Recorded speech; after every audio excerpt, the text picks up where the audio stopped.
po si Miss Charo Santos at ang kanyang sabi ay bellissima.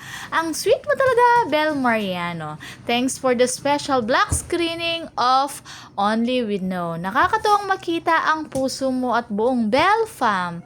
Ang sarap sa puso. Sabi naman kayaman si Bel Mariano talagang nagpa-black screening kay Charo Santos. Kitang-kita kung gaano talaga ka-close ang dalawa. Binibiro pa nga siya ni Bel. Tawang-tawa habang nag-uusap. Hindi ka na talaga makakahanap ng kagaya ni Bel. Kaya ang swerte-swerte talaga ni Donnie sa kanya. Naka-jackpot siya. Kami nga nagsasabi, wala siyang katulad. Tignan mo naman, kahit marami siyang blessing, talagang hindi siya nakakalimot sa kanyang mga kasama. Kahit sobrang busy niya, ay handa siyang magbigay ng oras at suporta para ipakita niya ito. Kaya ang mga boses nila sa ABS-CBN ay gustong-gusto si Bel dahil never nagka-issue sa attitude.